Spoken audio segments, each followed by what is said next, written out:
சட்டசபைக்குள் அதிமுக முன்னாள் அமைச்சர் தங்கமணியுடன் கிசுகிசுத்தது குறித்து வானதி சீனிவாசன் செய்தியாளர்களுக்கு விளக்கம் அளித்துள்ளார். மறுவரையறை அந்த மறுவரையறை பொறுத்த வரைக்கும் அந்த தீர்மானத்தை பாரதிய ஜனதா கட்சி சார்பில் நாங்க தான் ஆதரிச்சிருக்கோம். அந்த கவலை அக்கறை இதையெல்லாம் நாம் புரிந்து கொண்டிருக்கிறோம். இதை நாங்க தகுந்த முறையில் மேலே சொல்வோம் அப்படிங்கறத பதிவு பண்ணியிருக்கோம்.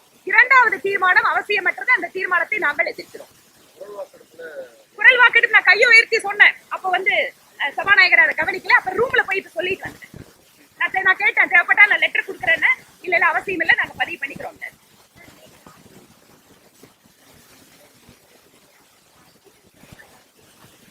சட்டப்பேரவைக்குள்ள அதுக்கு முன்னாடி பாத்தீங்கன்னா இன்னொரு கட்சியார் இருக்காரு. இப்ப என் பக்கத்துல உட்கார்ந்துருக்கிறவர் விடுதலை சிறுத்தைகளோட எம்எல்ஏ.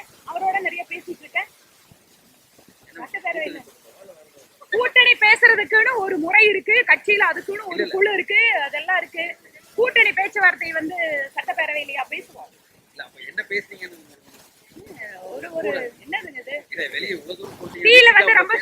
டீல ரொம்ப ஜாஸ்தியா சுகர் இருந்ததுன்னு பேசணும். வேற என்னங்க?